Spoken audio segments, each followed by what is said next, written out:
A widow walked into town with her hungry daughter. Then one cowboy risked everything to save them. No decent woman walked into the dusty lantern saloon before sundown, unless life had pushed her so hard that shame no longer mattered. That was why every glass stopped halfway to every mouth when Clara Whitcomb stepped through the swinging doors with her little girl beside her. The wind came in with them, carrying dust, dry leaves, and the smell of rain that had not yet fallen. Clara's brown dress was clean, but it had been washed so many times the cloth looked tired. One sleeve had a careful patch near the elbow. Her boots were cracked at the toes. Her hand held her daughter's so tightly that the child's small fingers had gone pale. Nobody spoke. Even the piano man let his hands fall from the keys. Clara did not look around the room. She kept her eyes on the bar, as if staring straight ahead was the only thing keeping her from turning and running back into the street. Her daughter, Molly, pressed close to her skirt and glanced at the men with wide gray eyes. Behind the bar, Amos Pike wiped his hands on a towel. He was a kind man in most seasons, but kindness had limits when a room full of paying men watched every move. "Mrs. Whitcomb," he said quietly, "this ain't a place for you." Clara swallowed. Her chin trembled once, then held firm. "I know what kind of place it is," she said. "I need work." The words were not loud, but they landed harder than a gunshot. A few men looked down at their cards. One coughed into his fist. A chair scraped somewhere in the corner. Amos shifted his weight. "Kitchen's full. I can wash dishes, sweep floors, mend sheets, cook if your cook needs help." Clara's voice stayed steady, but her free hand twisted the edge of her shawl. "I'll work until my hands bleed, Mr. Pike. I'm not asking for pity." Molly's stomach made a small sound in the silence. Clara's face changed then. Not much, just a flicker around the eyes, like a lantern nearly going out. She placed her other hand on Molly's shoulder and pulled the child closer.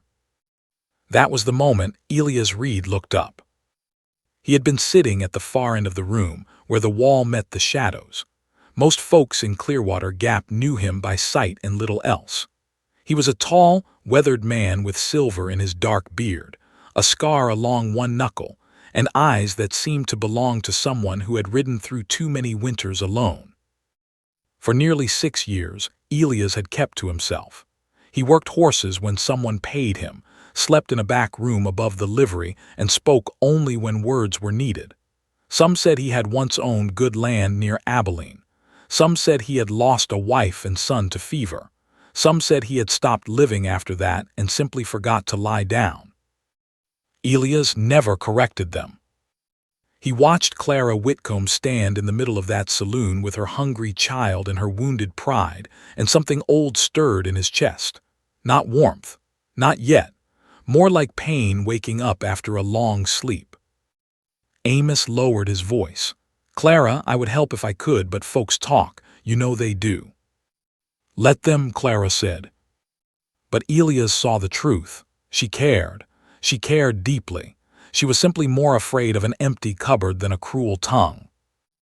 Before Amos could answer, Elias pushed his chair back. "I've got work." Every head turned. Clara turned too, slow and careful. Elias stood, one hand resting on the back of his chair. His coat was dusty from the trail, and his shirt had a tear near the shoulder where some half-broke gelding had taken hold of it the week before. Clara looked at him with guarded eyes. "What kind of work?" "Laundry, mending, cooking once in a while." He paused, then added, "Maybe reading letters too, if your schooling is better than mine." A few men chuckled, but Elias did not smile. Clara's face tightened. "I won't be kept." The room went still again. Elias nodded slow. "I never said such a thing." "I won't take charity either." "Good," he said. "I don't have much charity in me." That brought another uneasy laugh from the room, but Clara did not laugh. She studied him as if trying to find the hook hidden inside his offer. Elias reached into his coat and took out a folded piece of cloth. It was a shirt torn clean across the shoulder. Then he pulled out another. Then a pair of work pants with a split seam and a missing button. "I break horses for the whole outfit," he said. "Clothes don't last long in that work. I need someone who can stitch better than I can. That ain't hard." Molly looked at the torn shirt, then at her mother. Clara's pride fought across her face. Elias could see it plain. Pride was sometimes all a poor person had left, and asking them to set it down was like asking them to cut off their own hand. "How much?" she asked. $50 for the month." Amos blinked. A man near the stove let out a low whistle. Clara knew it was too much. Elias knew she knew. "That is not the price for mending," she said. "It is if I say I'm hard to please. You don't know my work. I know you walked in here with your head up when most folks would have crawled," Elias said. "That tells me enough."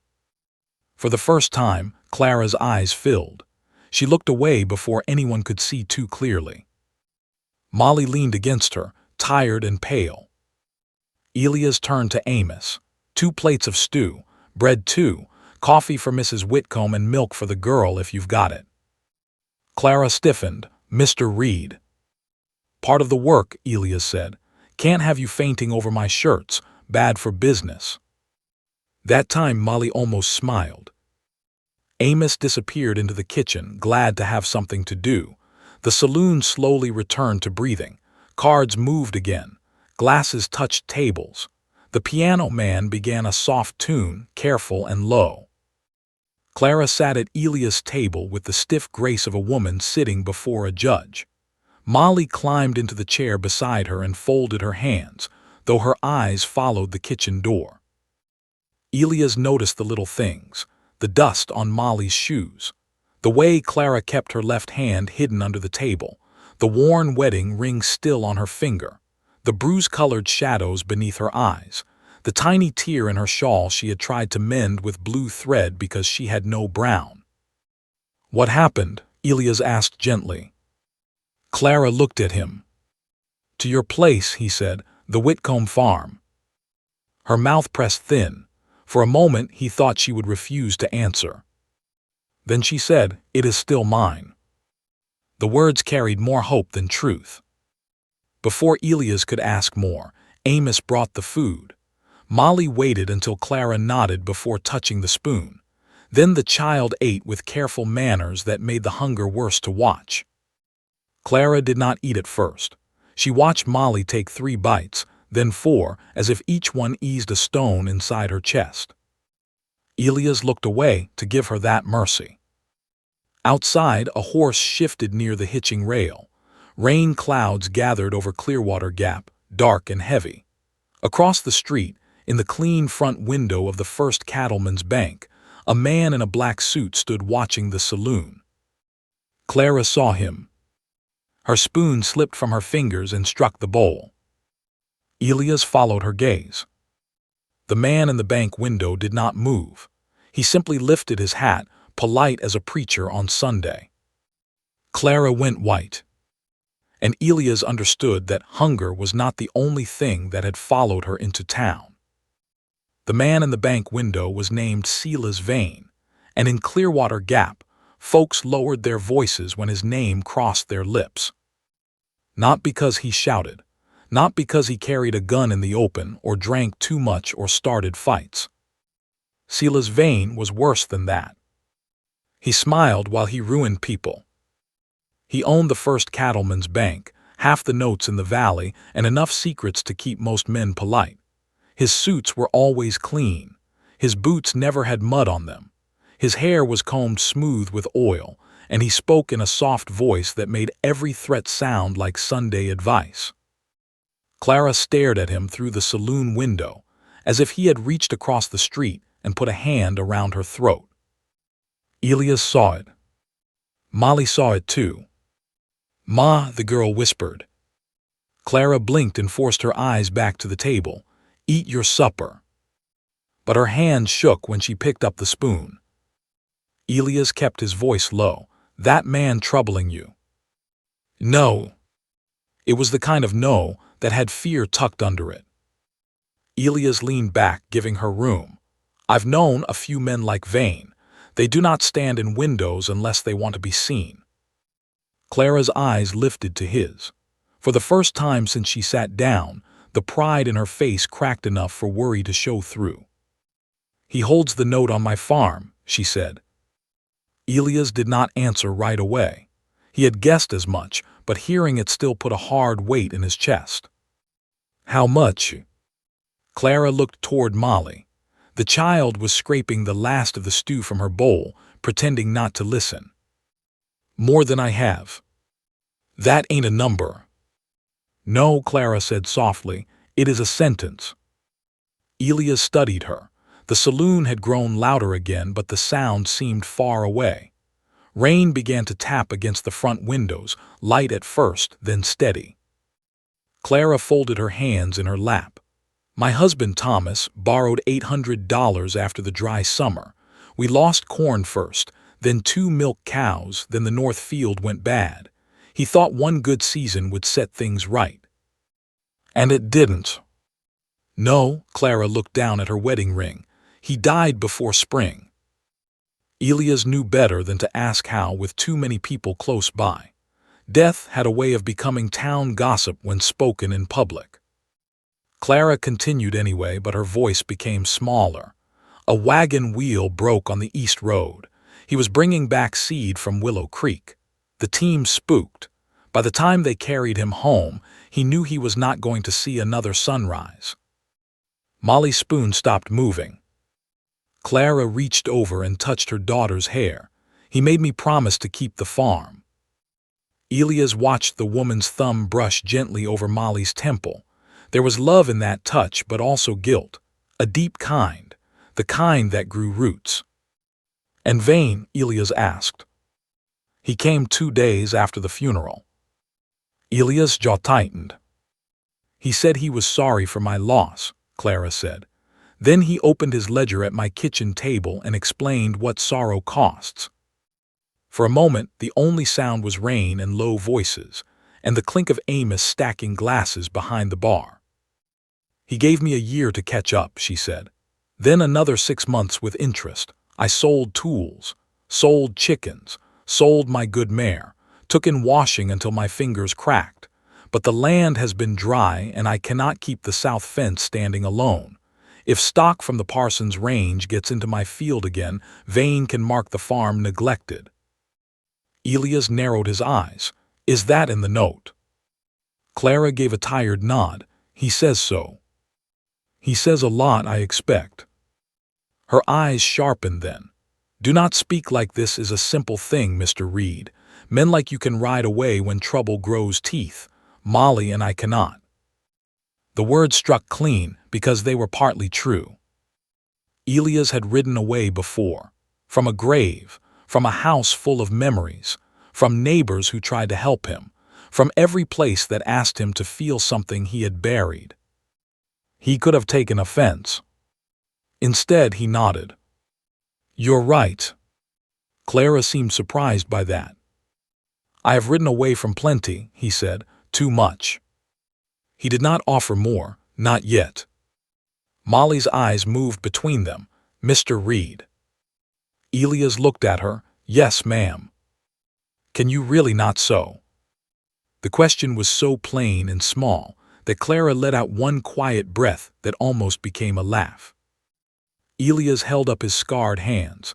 These hands can settle a mean horse, fix a gate, and make coffee strong enough to float a horseshoe. But sewing, he shook his head. Last button I put on looked like a beetle died on my shirt. Molly smiled for real then, quick and bright. It changed Clara's face, not into happiness exactly, but into something less lonely. When supper was finished, Elias placed money on the table before Clara could object. She looked at it with that same wounded pride, but Molly's full stomach had made the fight in her weaker. I'll bring your mending back in 3 days, Clara said. I'll bring it to your farm, Elias replied. No need for you to come back through town with a bundle. Her eyes turned guarded again. Why? Because I want to see the work that needs doing. I agreed to mending, not inspection. I know. Then don't speak like you have claim over my land.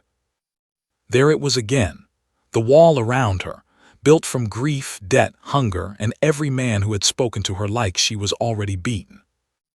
Elias reached for his hat.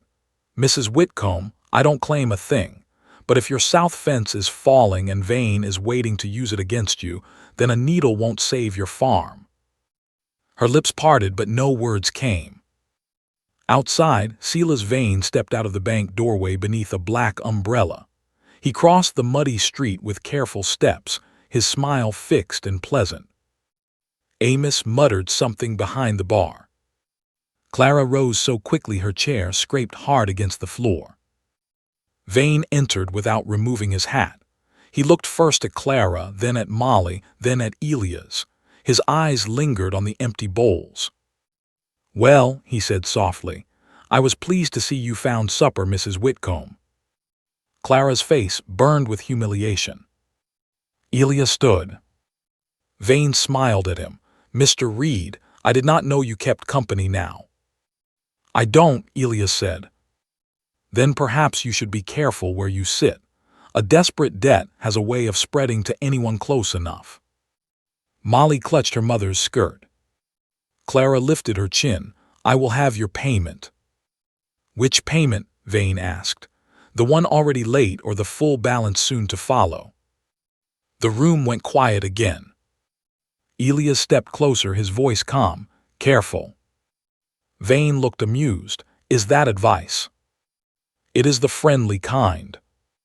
For one thin second, something cold flashed behind Vane's eyes. Then he turned back to Clara and placed a folded paper on the table.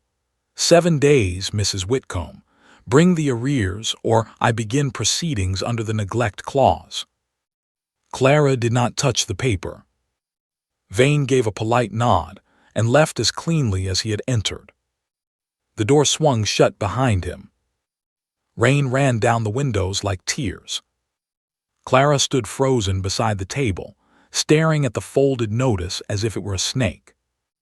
Elias picked it up, opened it, and read only enough to feel his past come walking back into the room.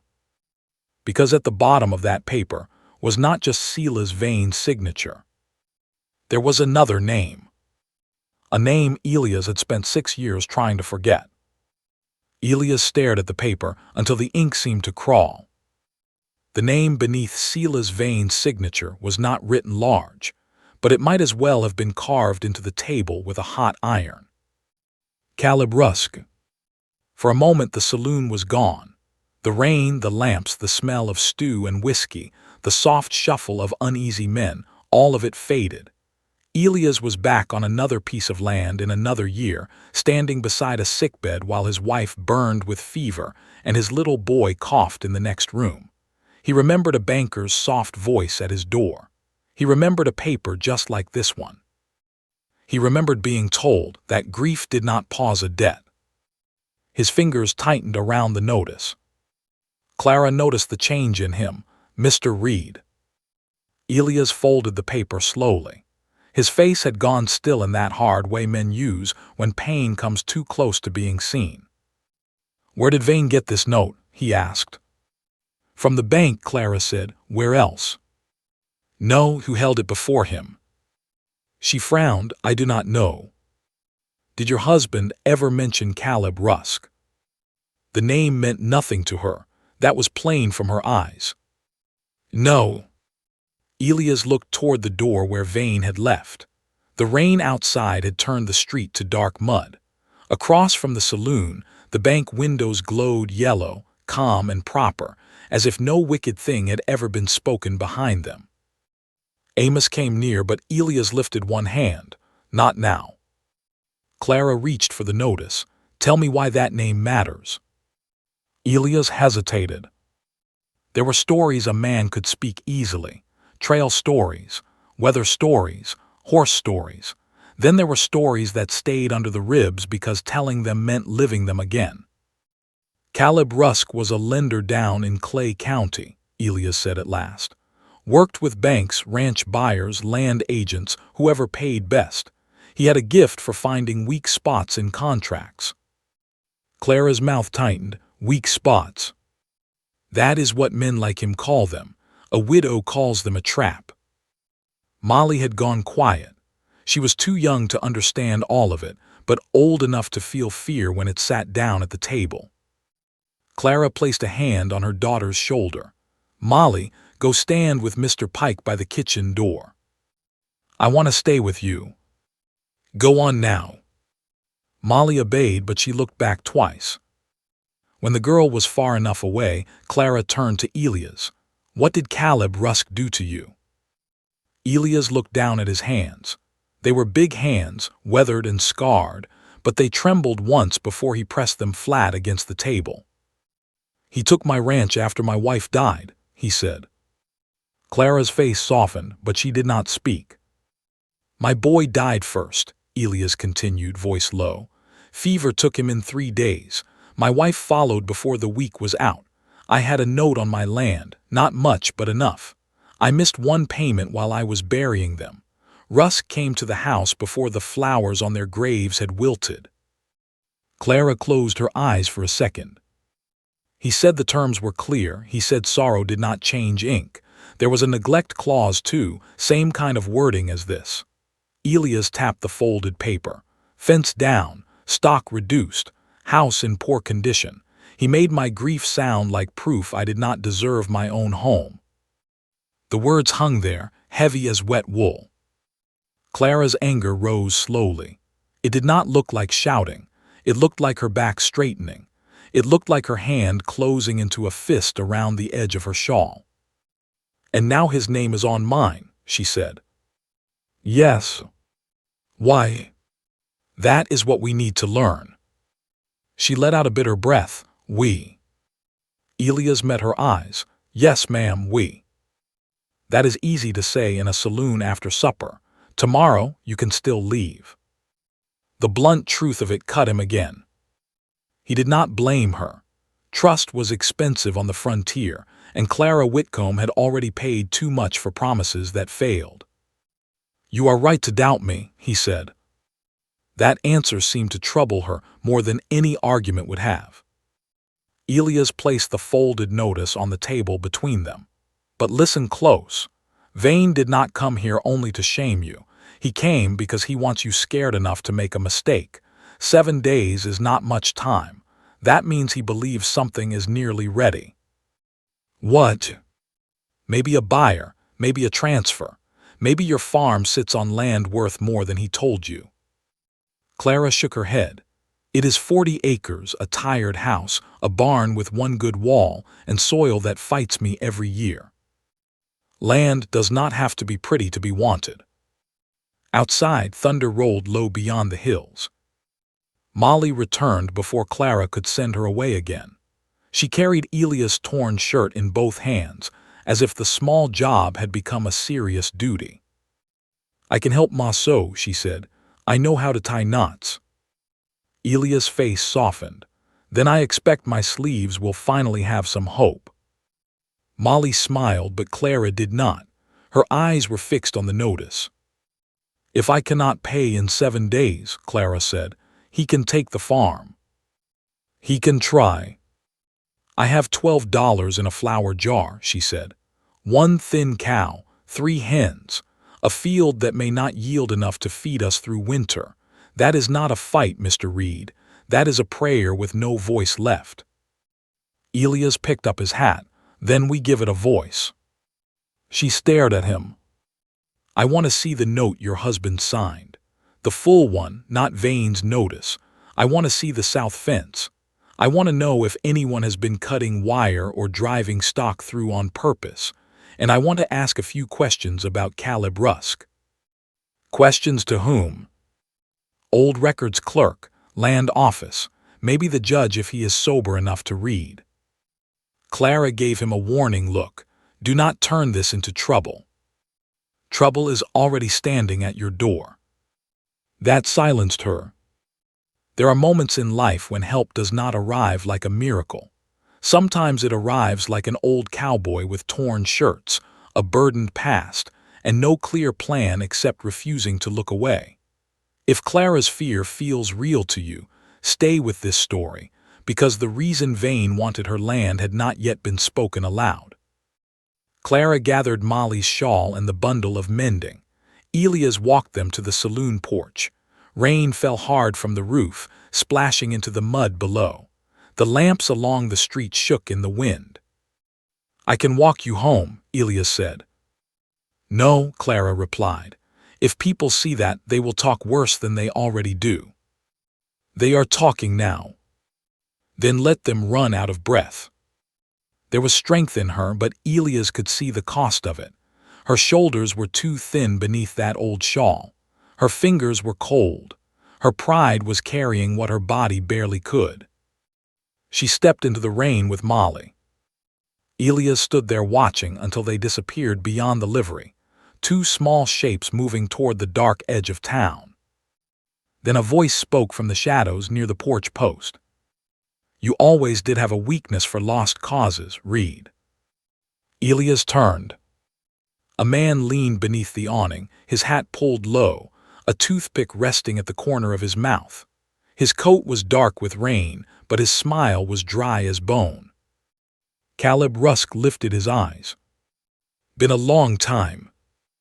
Caleb Rusk stepped out from the shadow of the porch post, as if he had been waiting there all evening, letting the rain hide him until the proper moment. Elias did not move. A younger man might have reached for a gun. An angrier man might have swung a fist. Elias only stood with the saloon light behind him and the rain blowing cold against his coat. Caleb smiled like they were old friends meeting after church. "You look thinner," Caleb said. "You look the same." "That sounds unkind." "It was meant to." Caleb gave a soft laugh and tucked his toothpick into the corner of his mouth. He was not tall, but he carried himself like a man who believed height was something money could buy. His hat was fine beaver felt. His gloves were black leather. There was not a speck of trail dust on him, which told Elias he had not ridden far through bad weather. Men like Caleb always found someone else to do the hard miles. "I heard you were in Clearwater Gap," Caleb said. "Did not believe it at first. Elias Reed, living above a livery and breaking horses for wages. Life does love a turn." Elias' voice stayed low. "What are you doing here?" "Business." "With Vane?" "With several men." Caleb glanced across the street toward the bank. "Silas has a good head for opportunity." "Opportunity," Elias repeated. Caleb's smile thinned. "You always did make honest words sound dirty." "Depends who says them." Rain drummed harder on the porch roof.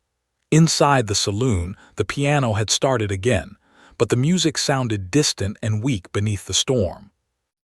Elias stepped closer, just enough to make Caleb's smile pause. "Why is your name on Clara Whitcomb's notice?" "Mrs. Whitcomb's affairs are not yours." "They are now." "Are they?" Caleb tilted his head. "That poor woman has a child, a debt, and land she cannot manage. You have torn shirts and a sad history. That does not make you a savior." Elias felt the old wound pull inside him. Caleb had always known where to press. Not with shouting, not with rough threats. He used truth, twisted just enough to cut. "You and Vane are trying to take her farm," Elias said. "Trying?" Caleb's brows lifted. "My friend, the law does not need to try. The law simply waits for the proper date." "She has 7 days." "Then she had better use them wisely." Elias took another step and Caleb's hand twitched near his coat, not toward a gun but toward fear. It was small, quick, and Elias saw it. That gave him more than anger ever could. "You are nervous," Elias said. Caleb's face hardened. "Do not flatter yourself." "No, not of me." Elias looked toward the dark road where Clara and Molly had vanished. "Of her." Caleb laughed, but it came too fast. "A widow with $12 and a milk cow does not frighten me." "Then why come out in the rain to watch her?" For the first time, Caleb did not have an answer ready. Elias let the silence sit.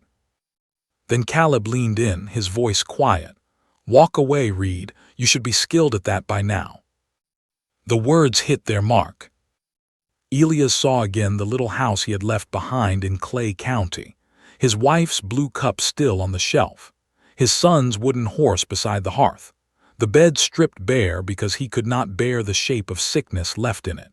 He had walked away from all of it, not because he wanted to, but because staying had felt like breathing inside a coffin. Caleb watched his face and knew he had struck deep. "You lost once," Caleb said. "Do not build another grave for your pride." Elias' hands closed slowly. Then the saloon door opened behind him. Amos Pike stepped onto the porch with a shotgun resting loose in the bend of his arm. He did not point it. He did not need to. "Evening, Mr. Rusk," Amos said. "You planning to drink or just sour the rain?" Caleb's eyes moved from Amos to the shotgun, then back to Elias. "This town is full of sentimental fools," Caleb said. "Maybe," Amos replied, "but fools pay cash same as clever men." Caleb put on his smile again, but it no longer fit his face. "Give Mrs. Whitcomb my regards." He stepped off the porch and crossed the street beneath the rain without looking back. Elias watched him enter the bank. Amos stood beside him for a long moment. "That the man who took your place?" Elias did not ask how Amos knew. Towns collected sorrow the way fence posts collected dust. "Yes. And he is mixed up in Clara's note." "So it seems." Amos let out a slow breath. "That woman has had enough wolves around her door." "Then we find out what they want." Amos looked at him. "We." Elias glanced at the shotgun. "You came out here, didn't you?" The barkeep grunted. "Only because I dislike men who smile too much." By dawn, the storm had passed, leaving Clearwater Gap washed clean and shining under a pale sky. Elias rode out before the town had fully woken. He carried his bedroll, tools, the torn clothes Clara had promised to mend, and a sack of flour Amos had shoved at him without a word. The road to the Whitcomb farm ran east through low grass and cottonwoods, then dipped near a dry creek bed where wagon ruts hardened in the mud. Elias noticed fresh tracks there. 2 riders, good horses, not Clara's, not old farm stock. He dismounted and studied the ground. The tracks cut toward the south boundary of Clara's land. By the time Elias reached the farm, the sun was climbing. The house stood small against the wide morning, gray boards, sagging porch, smoke rising thin from the chimney. The barn leaned like an old man refusing to fall. A single cow grazed near the well, ribs showing. 3 hens scratched by the steps. Clara was at the south fence with a hammer in her hand. Molly stood nearby holding a tin pail of bent nails. Clara looked up when she saw Elias riding toward them. Her face tightened, not with fear this time, but with exhaustion. "I told you I would bring the mending back," she called. "I know." "Then why are you here?"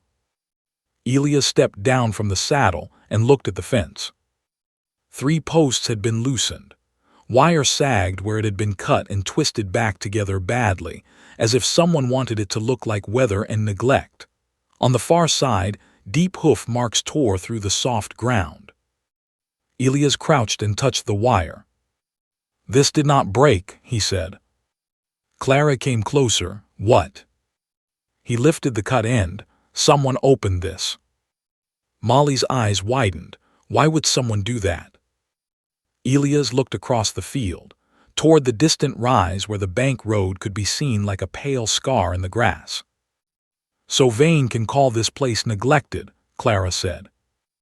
Her voice was flat, but the hammer slipped lower in her hand. Elias nodded once. Clara stared at the fence. All the fight seemed to drain from her for a breath. Then she turned away quickly, but not before Elias saw her eyes shine. "I fixed this section yesterday," she whispered. "Molly and I worked until dark." The child stepped closer to her mother. Elias stood, anger burning quiet and clean in his chest. "We will fix it again," he said, "but this time we will leave them something to remember."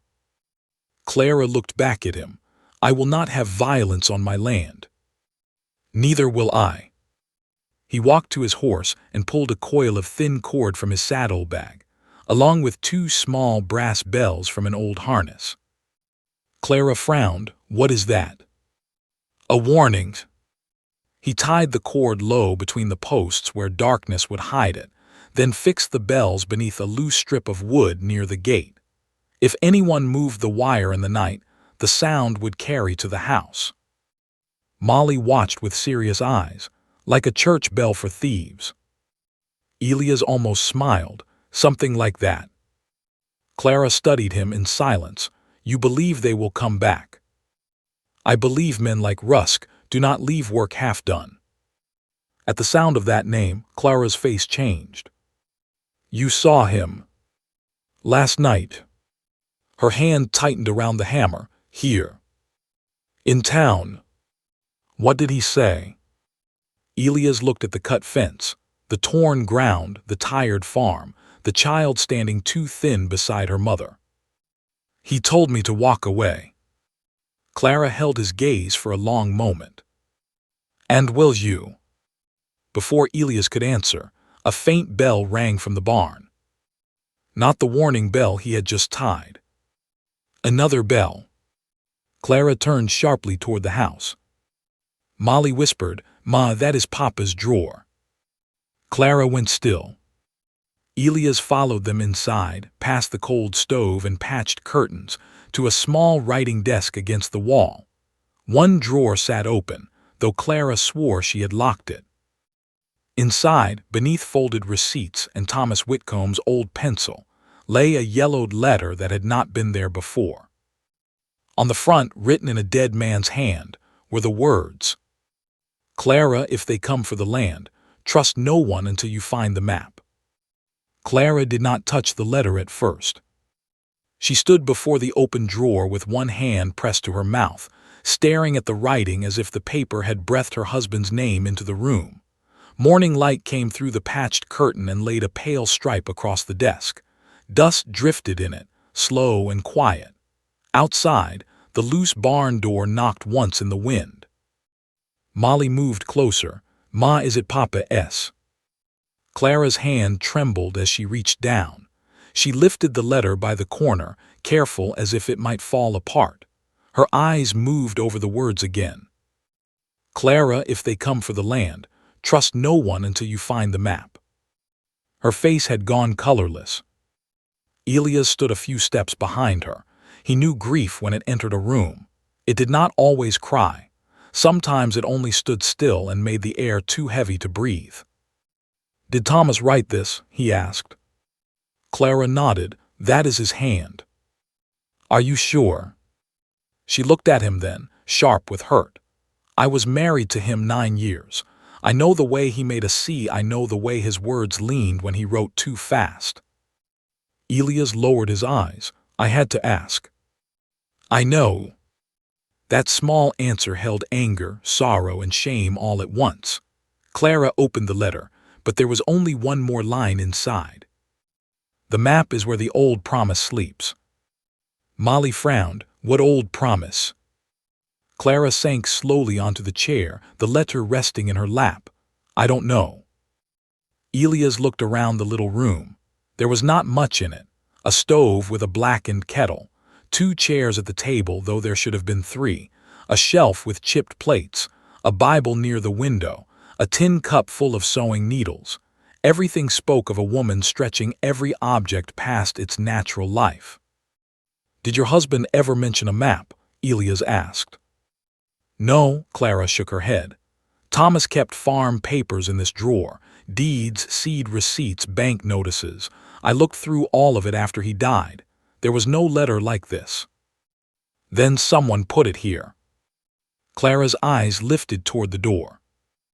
The same thought had reached them both. Someone had been inside the house. Molly moved close to her mother. "Were they here while we slept?" Clara pulled her daughter into her arms. "No, sweetheart. Maybe while we were in town. But her eyes met Elias over the child's head, and the fear there told the truth. She did not know. Elias crossed to the back door and checked the latch. A faint scrape marked the wood near the lock. Fresh. He crouched and ran his thumb over it. They opened this with a knife. Clara closed her eyes. Elias stood. Pack what you need for one night. Her eyes flew open. No. Clara. No, she said again, stronger now. I will not run from my own house. I am not asking you to run. I am asking you to be alive when the sun comes up. The words struck harder than he meant them to. Clara looked down at Molly, then at the letter in her hand. Her pride rose, fought, and then bent beneath a mother's fear. Where would we go? She asked. The livery has a back room. Amos will help. I cannot leave the farm empty. I will stay. No. Elias almost smiled, though there was no joy in it. You object to every sensible thing.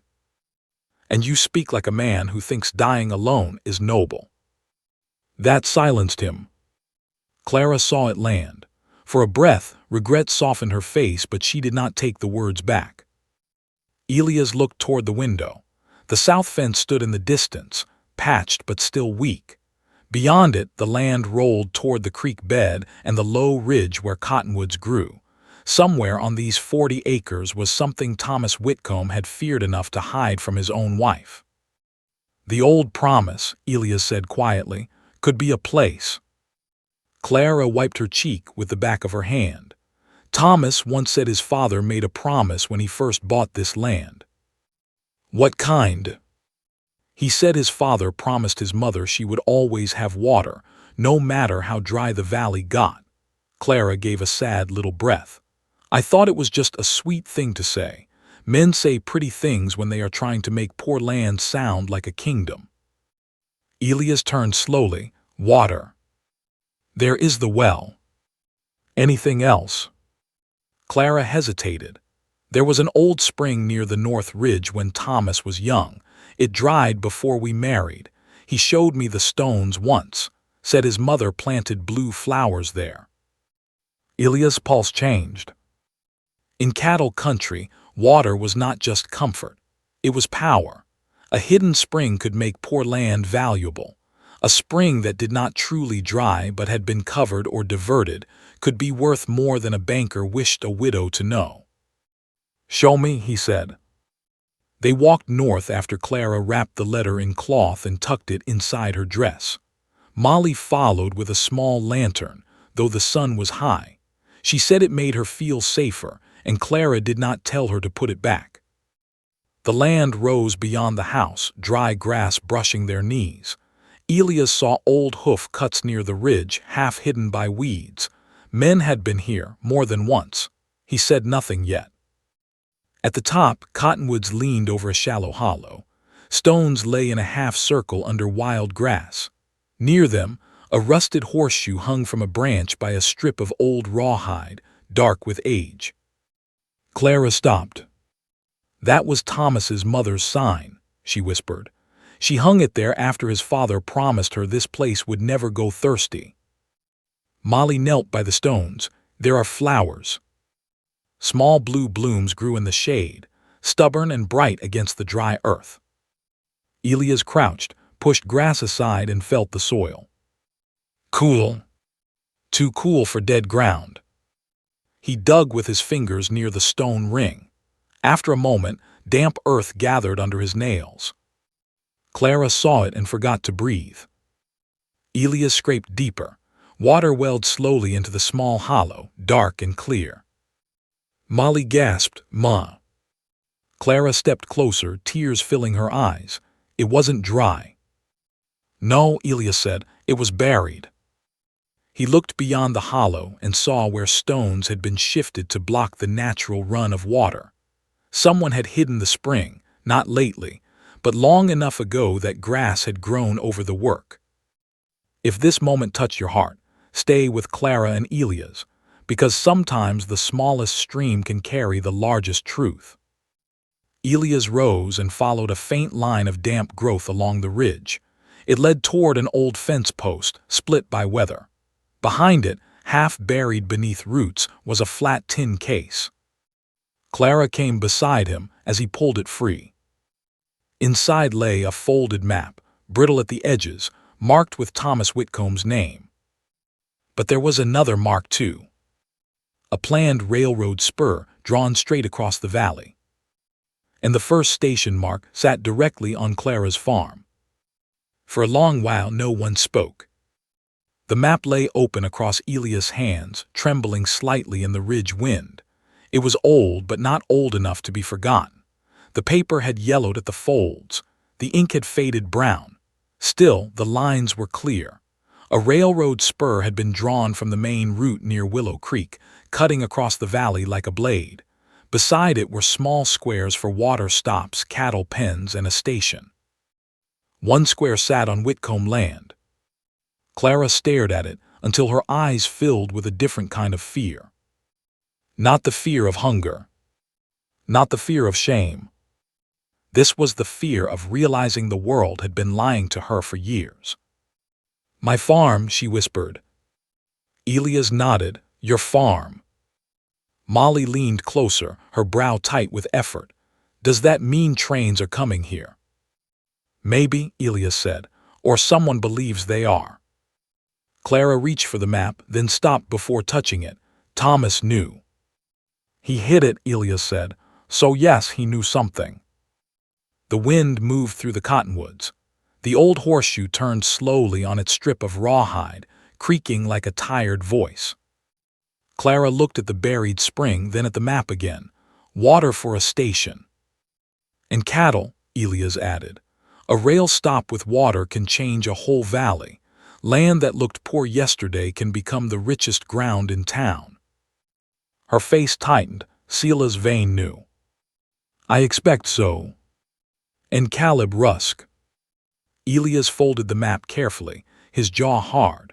"Rusk never chases land unless someone has already told him what it is worth." Clara took a step back, as if the ground beneath her had turned unsafe. "Thomas never told me. He let me sell hens, tools, my mare. He let me think we were fighting over dry dirt." Elias heard the hurt beneath her anger. "He may have been trying to protect you. By hiding the truth from me." "That was not wisdom," Elias said, "but fear makes foolish plans look kind." Clara turned away. Her shoulders lifted with a breath she did not release. Molly reached for her hand, but Clara did not seem to feel it at first. Then she looked down, saw the child's worried face, and bent to kiss her hair. "I am all right," Clara said. But she was not. Elias knew it. Molly knew it. Even the wind seemed to know. They carried the map back to the house, wrapped inside Elias' bandana. Clara placed it beneath a loose board under the stove, then set the kettle over the spot as if an iron pot could guard a secret from wicked men. By late afternoon, the sky had cleared to a hard blue. Elias repaired the back latch while Clara worked at the table, mending his torn shirt with small, neat stitches. Molly sat beside her, tying knots in thread and trying to look brave. Every sound made them look up. A wagon on the road. A crow on the roof. A board settling in the wall.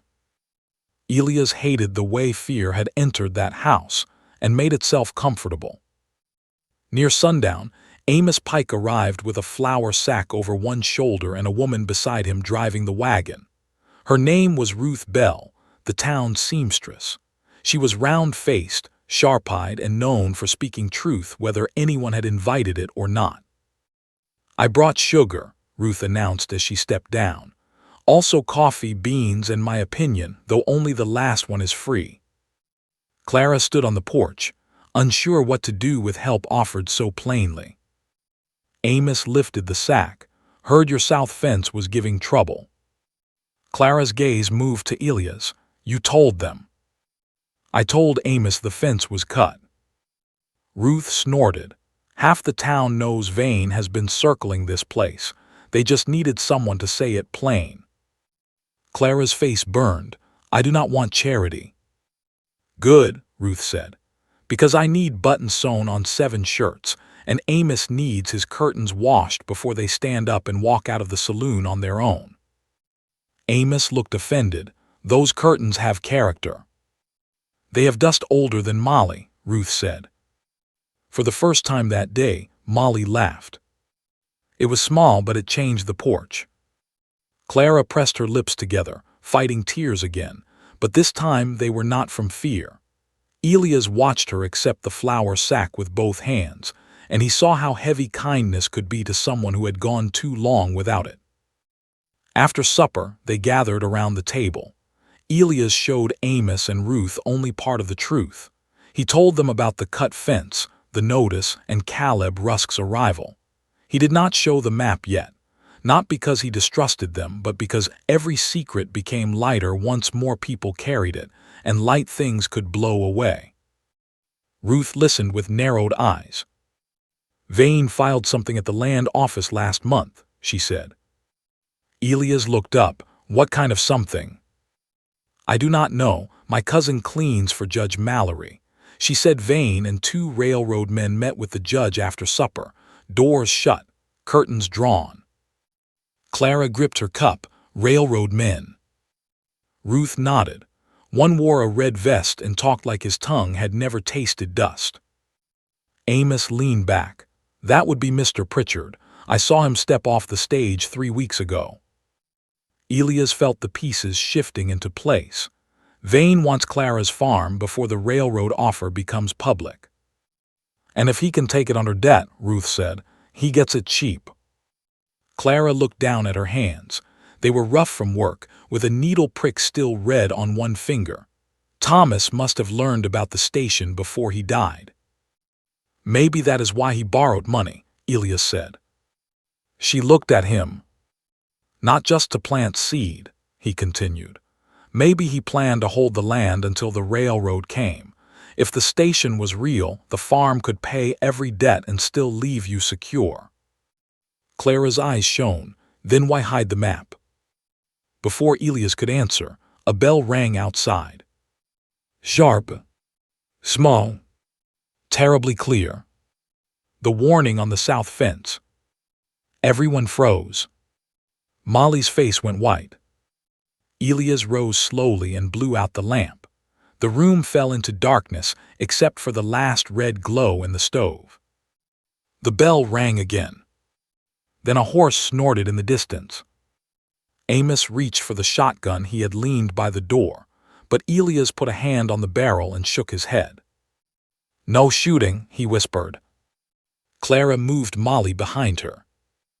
Outside, under the moonlit ridge, a shadow crossed the yard, then another. A low voice carried through the dark. "Find the map before morning. Vane says the widow must not have proof." The words outside passed through the dark house like a cold hand. "Find the map before morning." Clara did not make a sound, but Elias saw her grip Molly's shoulder until the girl winced. Ruth Bell stood near the stove, one hand pressed over her own mouth. Amos kept both hands on the shotgun, though he held it low like a man fighting the urge to do something foolish. Elias moved first. He pointed to the back room, then to Molly. Clara understood. She bent close to her daughter's ear. "Go with Miss Ruth," she whispered. Molly shook her head hard. Clara took the child's face gently between her hands. Even in the dim red light from the stove, her eyes were steady. "You listen to me now. Your papa left us something to protect. I need you safe so I can be brave." That did what fear could not. Molly let Ruth lead her into the back room. Ruth closed the door without a click. Outside, a boot stepped onto the porch. The board gave a soft groan. Elias leaned close to Amos. "No shot unless they come through hurting somebody." Amos gave one short nod. Clara looked toward the stove. Beneath it, under the loose floorboard, lay the map. Her whole body seemed to strain toward it. Elias caught her arm and shook his head. The front latch lifted. Once, twice. Then a man cursed softly. Doors barred. Another voice answered from the yard. Then go around back. Elias turned his head toward Clara. Cellar. She nodded barely, under the rug. The back door was still damaged from the break-in. If the men reached it, the little house would not hold long. Elias knew they needed proof of the trespass, not bloodshed. A dead man would bring the law, but in the West, the law often arrived late and listened first to whoever had the cleanest coat. He crossed to the table, picked up one of his torn shirts, and held it out to Clara. Her eyes flashed in confusion. Lantern, he mouthed. Understanding came quick. She took the shirt, moved to the cold lamp by the window, and wrapped the cloth around its base. Then she lifted the lamp, not lighting it, just placing it where any watcher outside would see movement near the table. Elias slipped the folded notice from his vest and laid it in plain sight. The back latch scraped. A knife blade worked the gap. Amos raised the shotgun. Elias shook his head again, then moved toward the wall beside the door. The latch gave. The door opened 2 inches. A man pushed in slowly, hat brim low, face shadowed. He held no gun in his hand, only a pry bar. Behind him, another man waited by the steps. The first man stepped inside. Elias struck the door hard with his shoulder. The door slammed against the man's arm. The pry bar dropped to the floor with a heavy clank. Amos came forward and set the shotgun barrel against the intruder's chest. Evening, Amos said. You lost. The man froze. His eyes moved from Amos to Elias, then to Clara standing by the table. Elias grabbed the man's coat and pulled him fully inside. The second man outside ran. His boots thudded across the yard. Let him go, Elias said. Amos frowned. Why? Because I want him to tell Vane one of them got caught. The captured man was young, maybe 25, with rain-dark hair stuck to his forehead and fear plain in his face. He did not look like a hardened outlaw. He looked like a hired hand who had taken the wrong coin and only now understood the price. What's your name? Elias asked. The man swallowed. Amos pressed the shotgun a little closer. He asked polite. Ben Crowley, the man said. Clara stiffened. You work at the freight yard. Ben looked at her and shame crossed his face. I didn't want to hurt nobody. Yet you came into my house at night, Clara said. His eyes dropped. Mr. Vane said there was stolen railroad property here. Elias gave a humorless breath, and you believed him. Ben said nothing. Who sent you? Elias asked. I just said. Who gave the order, Vane or Rusk? At Caleb Rusk's name, Ben's face changed. That was answer enough. Clara stepped closer. What does he want with my farm? Ben looked from one face to another. I don't know all of it. But you know some. He wiped his mouth with a shaking hand. Railroad wants a water stop. Mr. Vane said the widow's land was already tied up, said it would be bank property before the papers were announced. Rusk said there was an old survey map somewhere, one that proved the spring and the station mark. If Mrs. Whitcomb found it, she could challenge the debt call and sell direct. Clara gripped the back of the chair. Elias' voice went quiet. When is the announcement? Ben hesitated. Amos cocked the shotgun. Tomorrow, Ben blurted. At noon, railroad man meets the town council. Vane wants the note enforced before then. Clara whispered, 7 days was a lie. Ben nodded miserably. They were going to say you abandoned the place after tonight, break things up enough to make it look so. The room seemed to tilt. Molly cried softly behind the back door. Clara turned at the sound and Elias saw fury rise in her. Not wild fury, a mother's fury, clean and bright. You were going to frighten my child out of her home, she said. Ben could not meet her eyes. I'm sorry, ma'am. Sorry is for spilled milk, Ruth said from behind the cracked door. This is something uglier. Elias took a length of clothesline from a peg and tied Ben's wrists, not cruelly but firm enough. Then he sat him in a chair. "We take him to Judge Mallory at first light," Elias said. Clara turned sharply. "The judge met with them." "I know." "Then he may not help." "He may not," Elias said, "but a living witness makes it harder for him to look away." Amos peered through the front curtain, Ryder heading toward town fast. "Then Vane knows," Elias said. Clara crossed to the stove and knelt. Her hands shook as she moved the kettle, lifted the loose board, and pulled out the hidden map. When she stood, she held it against her chest, no longer afraid to touch it. "This is mine," she said. Elias looked at her, and for the first time he saw not just a widow trying to survive, but the woman Thomas had trusted even when fear made him foolish. Tired, poor, wounded, yes, but not beaten. A knock sounded at the front door. Everyone froze again. It was not the hard knock of a raider. It was slow, official, certain. Amos moved to the window and looked out.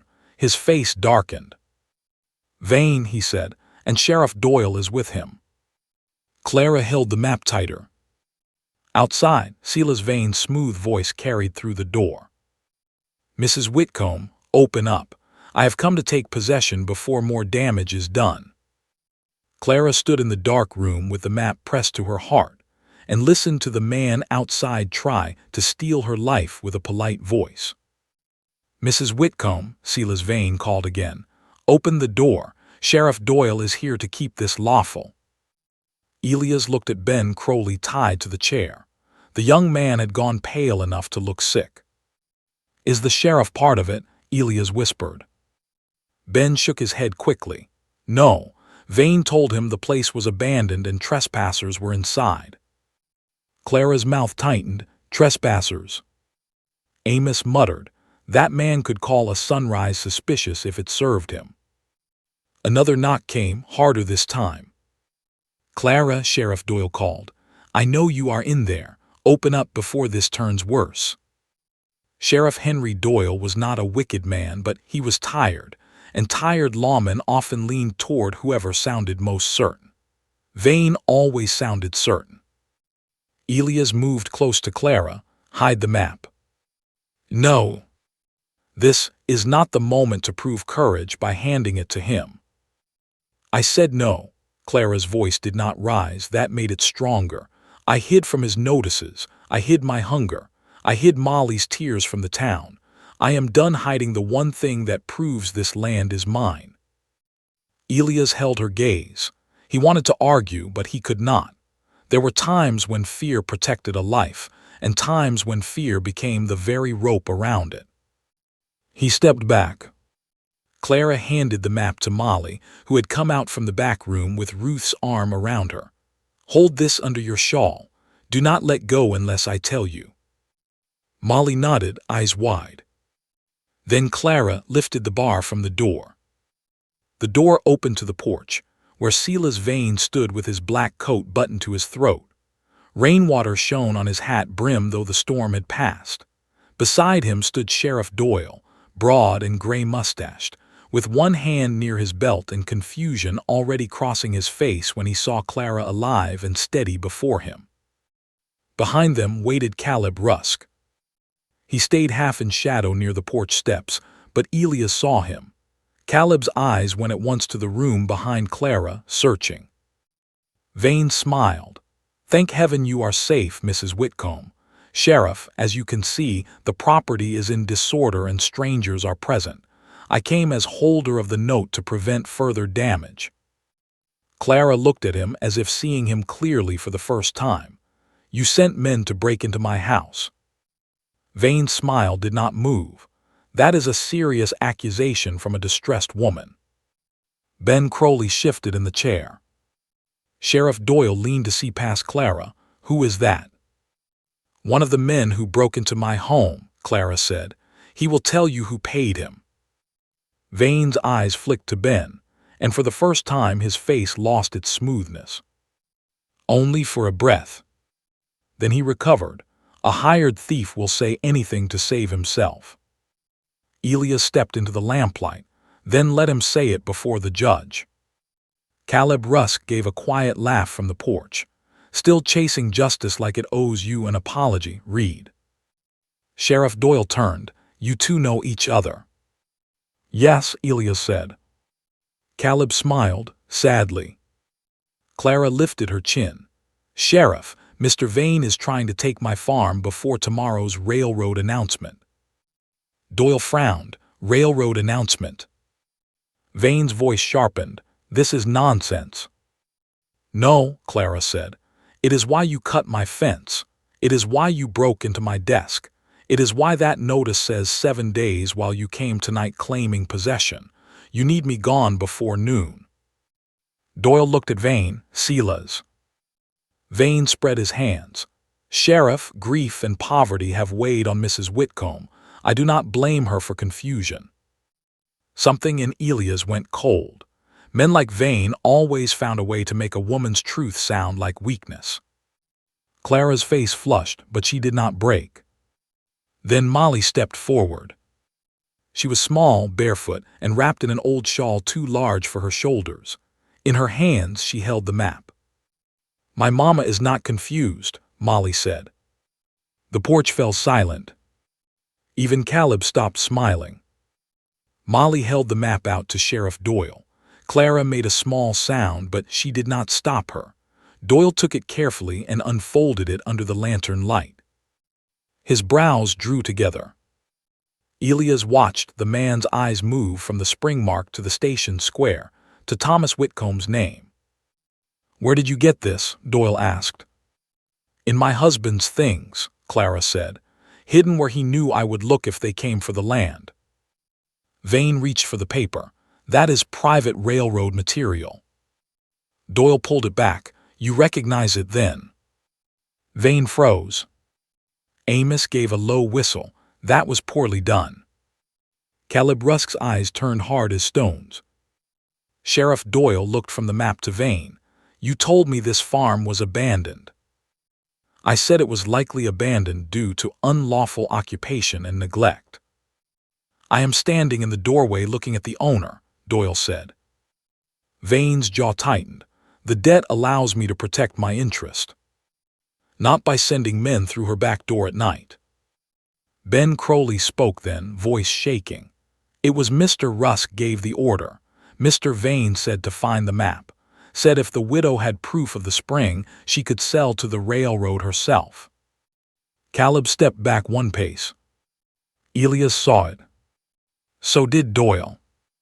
Mr. Rusk, the sheriff said, do not leave. For a moment it looked like Caleb might run. Then he smiled faintly and lifted his hands. A misunderstanding, surely. Elias looked at Clara. She was still standing, but her fingers had gone white against the doorframe. The truth had come out, yet truth in the West still had to survive men who could afford to bury it. Doyle folded the map.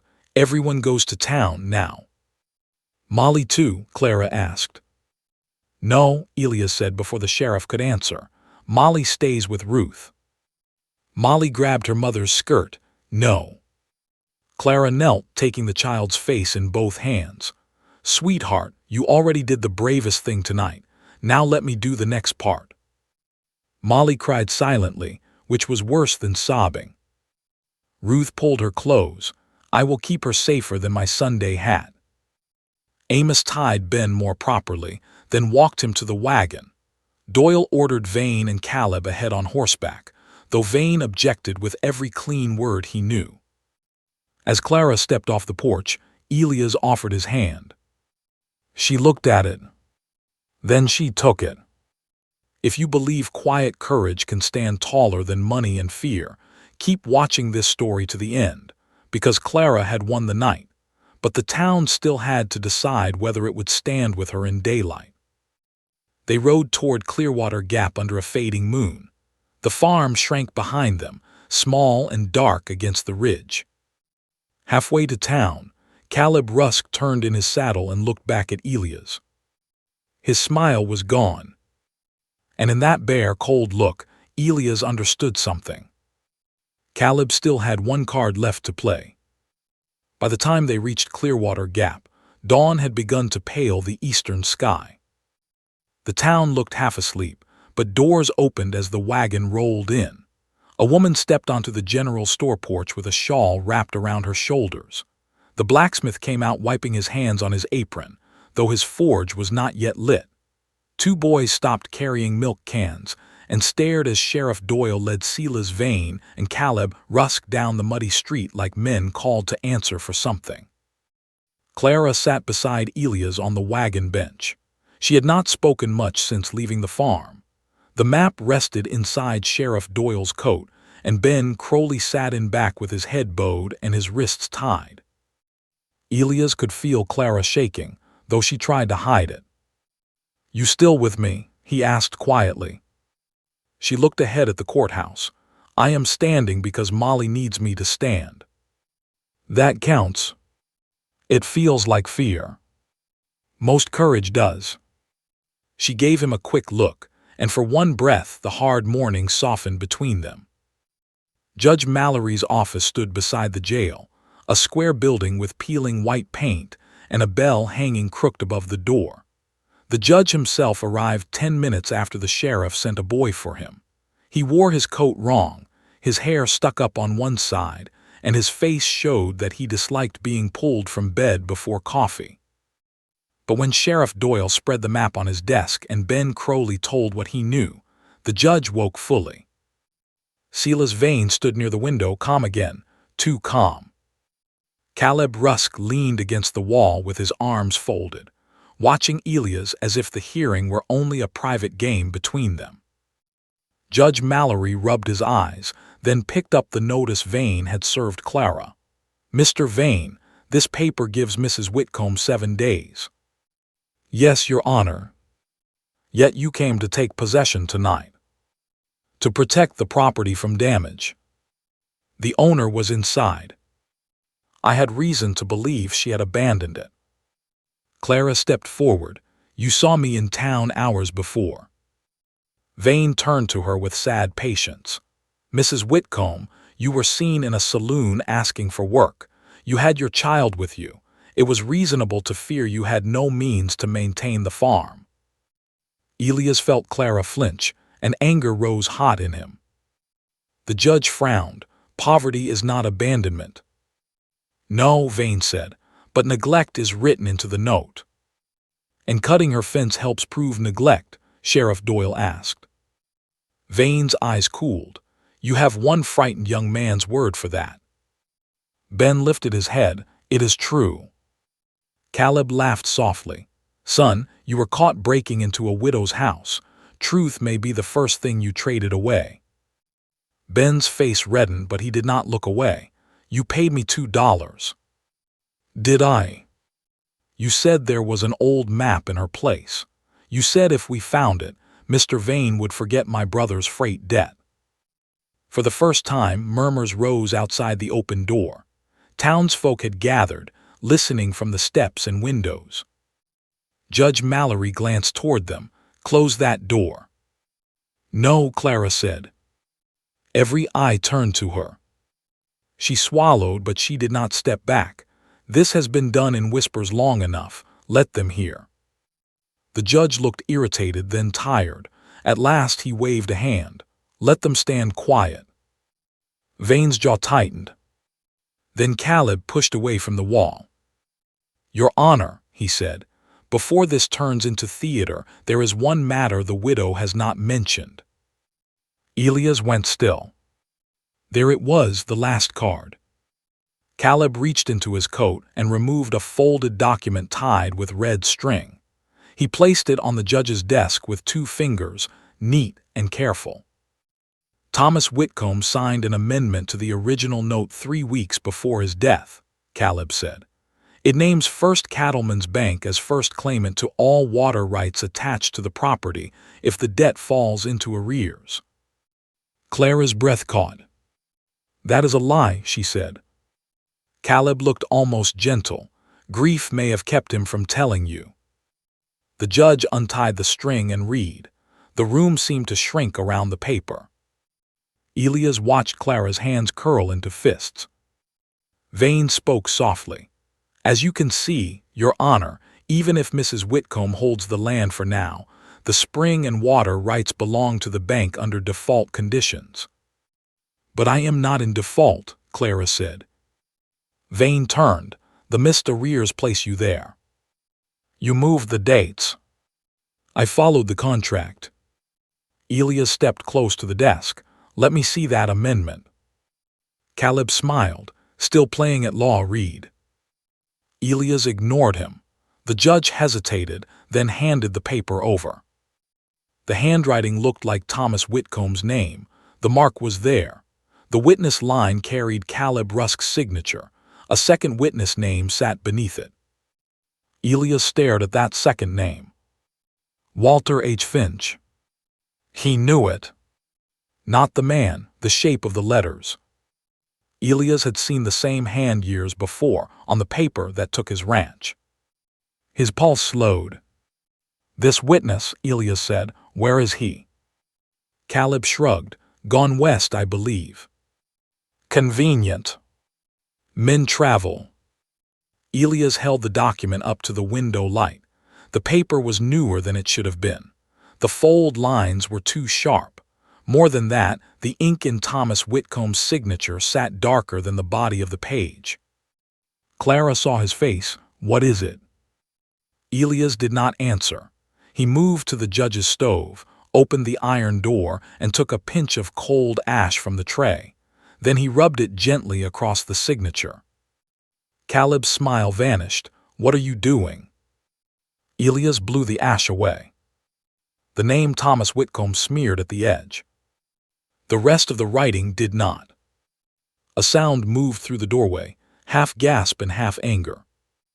Judge Mallory stood. Explain that. Elias laid the paper flat. Old ink dries into paper. Fresh ink sits up longer. This signature was added later. Vane's face went white with rage. That proves nothing. No, Elias said, but this might. He pointed to the witness line. Walter H. Finch witnessed my foreclosure in Clay County 6 years ago. Same handwriting. Same slant. Same capital F. I remember because I stared at that paper until my eyes burned. Caleb's eyes narrowed. Many men write alike. Maybe, Elias said, but dead men do not witness papers. The room fell silent. Caleb blinked. Elias turned to the judge. Walter Finch died of lung fever before Rusk took my ranch. I learned it later from the county clerk. His name was used after he was buried. Sheriff Doyle looked at Caleb. Is that true? Caleb said nothing. And his silence did what all Clara's pleading could not. It made the town believe. Judge Mallory slowly picked up the forged amendment. Sheriff, place Mr. Rusk in custody until this can be examined. Caleb's hand moved toward his coat, not fast enough to be a draw, but fast enough for Elias to step between him and Clara. Sheriff Doyle caught Caleb's wrist. No shot was fired. No blood touched the floor, but Caleb's face twisted with the ugliness he had hidden for years. You think this saves her, he snapped. The railroad comes at noon. Vane owns enough men to turn any vote he needs. Clara stepped forward, pale but steady. Then I will speak before he buys their silence. Outside, the courthouse bell began to ring for the town meeting. Elias looked through the doorway at the growing crowd, then back at Clara. The final fight would not happen in darkness. It would happen in front of everyone. The courthouse bell rang until every street in Clearwater Gap seemed to wake beneath it. By noon, the meeting hall was full. Ranchers stood shoulder to shoulder near the back. Shopkeepers crowded along the walls. Women gathered near the windows with children pressed close to their skirts. The railroad men sat at the front table, stiff in their clean coats, looking uneasy now that their quiet business had become the town's loudest matter. Clara Whitcomb stood near the center aisle with dust on the hem of her dress, and Thomas's map folded in her hand. Elias stood beside her, not in front of her. That mattered. For most of her hard years, men had spoken over Clara, around Clara, and for Clara. Elias could have done the same and called it protection. Instead, he stayed close enough for courage and far enough to let the truth belong to her. Silas Vane sat with his jaw tight and his gloves folded neatly on his knee. Caleb Rusk was not there. Sheriff Doyle had locked him in the jail after Judge Mallory ordered the forged amendment held as evidence. But Vane still wore the look of a man who believed a locked door could not reach him. Mr. Pritchard from the railroad rose first. He cleared his throat and adjusted his red vest. The company has interest in placing a water stop and small freight station near Clearwater Gap, he said. No final agreement has been made. Vane stood smoothly. The bank is prepared to negotiate on behalf of available landholders. No, Clara said. One word. Plain. The room turned. Vane gave her a patient smile. Mrs. Whitcomb, this is business beyond your understanding. Clara unfolded the map. Her fingers shook, but her voice did not. My husband understood it, she said. That is why he hid this. That is why men broke into my house last night. That is why Mr. Vane tried to claim my farm before this meeting. A murmur moved through the hall. She laid the map on the table before Mr. Pritchard. The spring is on my land. The station mark is on my land. And until a court says otherwise, that land belongs to me and my daughter. Vane's face hardened. She is behind on the note. Judge Mallory stepped forward from the side of the room. He looked older than he had at dawn, but clearer too. The note will be reviewed, he said. There is evidence of unlawful pressure, trespass, and forged supporting papers tied to Mr. Rusk. Until the matter is settled, no possession claim will be granted. The room stirred louder. Vane turned red. You cannot freeze bank rights because of frontier gossip. Sheriff Doyle spoke from the doorway. It ain't gossip when the man you sent confesses. Ben Crowley stood beside him, hat in both hands, face pale with shame. He looked at Clara. I was wrong, ma'am, he said. I cannot mend what I did, but I will tell it true. Clara nodded once, not forgiveness yet, but not hatred either. That was enough. Mr. Pritchard bent over the map, then looked at Clara with new respect. Mrs. Whitcomb, if the spring is sound, the railroad would rather deal with the rightful owner. Vane stepped toward the table. You will regret making enemies of established capital. Elias moved then, slow and quiet. He did not threaten. He only stood where Vane had to look at him. Men like you count on folks being too tired to stand up, Elias said. You counted wrong. For the first time, Vane had no polished answer. Outside, a wagon rattled by. A horse stamped in the dust. The whole town seemed to hold its breath. Then Ruth Bell spoke from the back. Let the widow keep her land. Amos Pike lifted his hat. Let her speak for herself. The blacksmith followed, then the general store owner, then one rancher, then another. Soon the hall filled with voices, not wild, not cruel, but firm. The town had watched Clara suffer in silence. Now it watched her stand, and shame turned many quiet hearts brave. If Clara's courage moved you, remember this. Sometimes justice begins when one tired person finally refuses to bow. Stories like hers are why a small act of truth can still matter. By sundown, the agreement was written. Not a sale. A lease. The railroad would pay Clara yearly for use of the spring and a narrow strip of land for the station, while the farm remained hers. The first payment cleared every late charge on the note. Judge Mallory ordered the remaining debt examined, and within a month, Silas Vane's crooked handling was exposed far enough that the bank board removed him. Caleb Rusk was sent back under guard to answer for old papers in Clay County, too. Elias did not get his ranch back. Some losses stayed buried. But when the Clay County clerk wrote confirming Walter Finch had been dead before Elias' foreclosure, Elias sat on Clara's porch with that letter in his hand for a long time. He did not cry loudly. He only lowered his head, and Clara sat beside him without speaking. At last he whispered, "I thought I lost because I was weak." Clara took his scarred hand. "No, you lost because someone wicked found you grieving." That truth settled into him slowly, like rain sinking into thirsty ground. Winter came gentle that year. The Whitcomb farm did not become rich overnight, but it breathed again. Men from town helped raise the south fence. Ruth brought curtains that did not match but made the kitchen warmer. Amos sent coffee and claimed he expected payment in pie. Molly grew rounder in the cheeks and began leaving wild blue flowers on the old spring stones. In spring, Clara planted corn in the north field. Elias helped mend the barn roof, though his back complained each evening. He still slept above the livery at first, because respect mattered and Clara had earned the right not to be rushed by any man's loneliness. But love grew anyway. It grew in quiet ways, in coffee shared before sunrise, in Elias teaching Molly to curry a calm horse, in Clara mending his shirts with thread that finally matched, in the way she stopped flinching when a rider came down the road, in the way Elias began to laugh again, surprised each time as if the sound had returned from a long journey. A year after the railroad station opened, Elias asked Clara to walk with him to the spring. The blue flowers were blooming. Water moved clear between the stones. The old horseshoe still hung from the cottonwood branch, turning softly in the wind.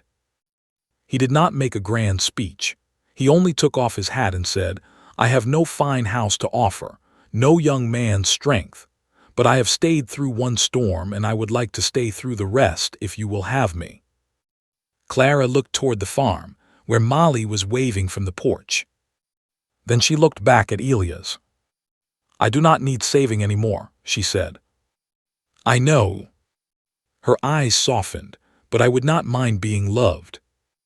Years later, folks would say the railroad saved Clearwater Gap. Some would say the spring did.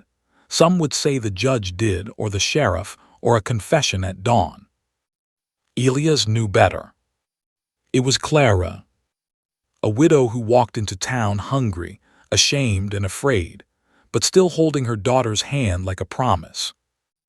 And on quiet evenings, when the train whistle drifted across the valley, and the lantern in the farmhouse window glowed warm against the dark, Elias would stand by the fence and remember the day she first entered the saloon. He had thought he was helping her live.